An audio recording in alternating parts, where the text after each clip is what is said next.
Hey guys, thanks for checking out this clip of the So Yeah podcast. If you like what you hear, give it a like. If you want to hear more, give it a subscribe. You can hear our full podcast on Spotify, link down below. So, yeah. Now, the question is, what do we think didn't work, guys? All right.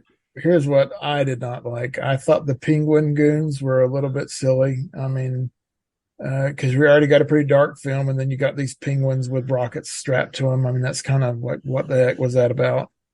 Uh, while I love Danny DeVito and I love his portrayal of the penguin, I thought the child kidnapping plot was not did not remind me of what the Penguin would normally do in any of their Batman comic books because, like I said, he's more or less a gangster. He's more concerned about financial things and kidnapping a bunch of children.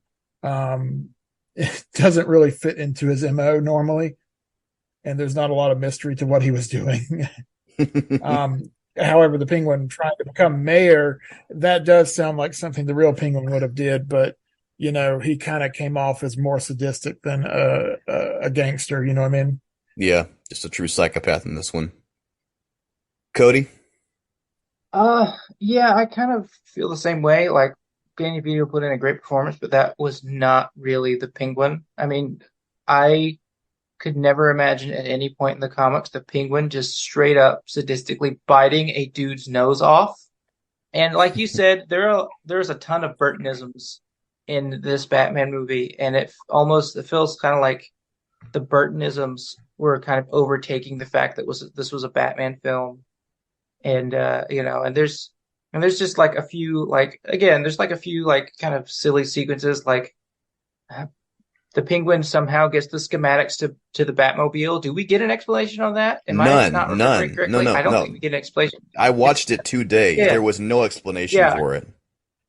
yeah. And then there's that whole sequence when he attaches the bomb to the bottom of the Batmobile, and in completely realistic fashion, Batman, a character with no super strength, punches through the floor of his Batmobile to remove the bomb. And so that was just like, what? That's really But reminiscent of the 60s thing where the strangest, most unrealistic crap always saves Batman at the last second. Yeah. They revisited the 60s with that yeah, one. Yeah. yeah. And then like the whole thing with like the Penguin had his giant rubber ducky mobile, um, was really goofy. And I gotta say, I might catch some flack for this, but Catwoman's origin story, she got thrown out of a window and got licked by a bunch of cats, and then she became Catwoman. I I don't know. I don't know. I just That don't know. that doesn't match her MO either, does it? No, it doesn't make. She's not even a mystical character. She doesn't have superpowers. She's just a cat burglar. I She's think Tim. literally a cat burglar that just leaned into that motif 110%. That's it. And she's really smart. Those are the two things. I Like none think of her other origins involve like I don't know, near death experiences and mystical alley cats. I think Um I Well, there think were, Tim Burton's problem is he wanted to build the villains to be bigger than what they were, but in reality, he could have just did a heist movie. Um, yeah. that would have probably worked better than making them kind of stronger or like super villainish. They're more Yeah. criminals that are trying to get money. Yeah.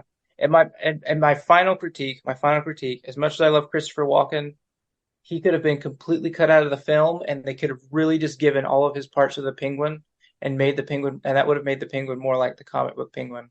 Like literally he just exists so that Christopher Walken can have a role in this film. he was a bit Matt unnecessary, I'm Stretch not is gonna lie. practically a useless. Yeah. So, and that's it. That's my final critique. So, I actually kind of liked how the penguins and all of the animals in here were a bit more sentient than reality allows for. The penguins, it's suggested raised Oswald, and how the cats just the Selena's yeah. love of cats just kind of caused this mysterious mystical thing to happen to make her who she was. I actually kind of liked that take, but that's just me. I liked how Tim Burton gave it more of a Disney fairy tale style. to it. I appreciated it. That's just me though. But so what didn't work for me was, again, I just didn't feel the plot. I did find the characters, and by characters I mean the villains. I found their stories, their arcs to be a lot more involving. But the plot, and once again our protagonist, the Batman, just seemed to really be phoned in. I mean, I got what was happening, but again, it didn't resonate with me on an emotional level at all. No excitement, no wonder, no intrigue, just the tugs on your heart for, Selina Kyle, and the appreciation of the tragedy of Oswald Cobblepot. That I felt. But again, the mystery and the battle between hero and villain and the protagonist's personal life, all of that also needs to be in the story, and that really fell short in this one.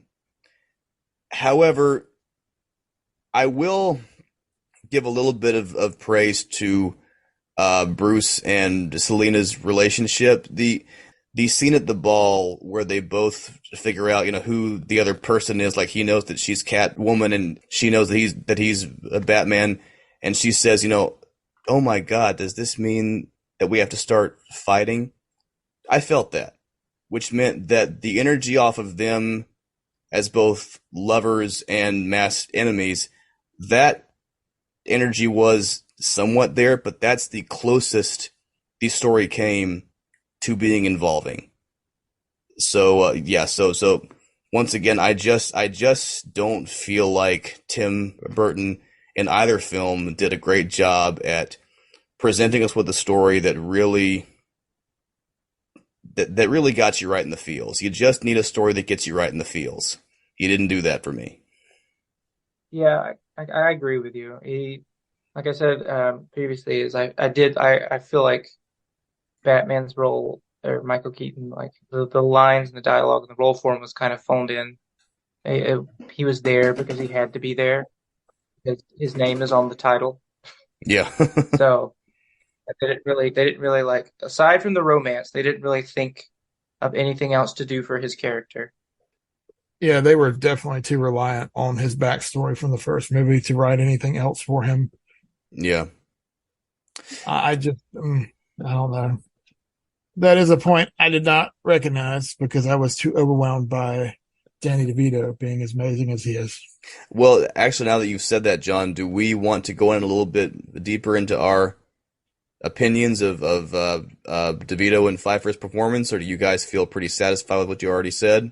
I think we've covered it pretty well, to be honest with you. I'd actually would like to make a comment if I could, because I've always looked at Michelle Pfeiffer as the mom next door. Like, even whenever she was younger, and like, I'm not trying to say that as an insult. I'm just saying she gives off really strong mom vibes. So the fact that she pulled off this tortured, cunning temptress was a credit to her acting ability. Like, I felt like she did a great job of portraying the anti-hero.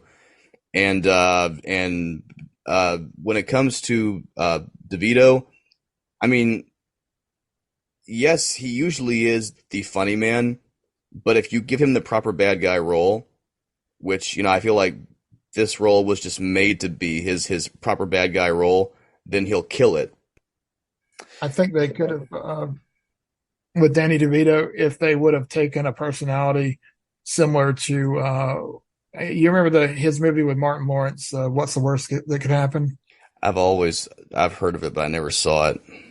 It's a good movie, but if they would have taken a little bit more personality, that maybe at one time he was a legit businessman, but he was crooked and his crooked ways were coming out, I think that would have stayed true to the Penguin a little bit more. And he could have still played that role well.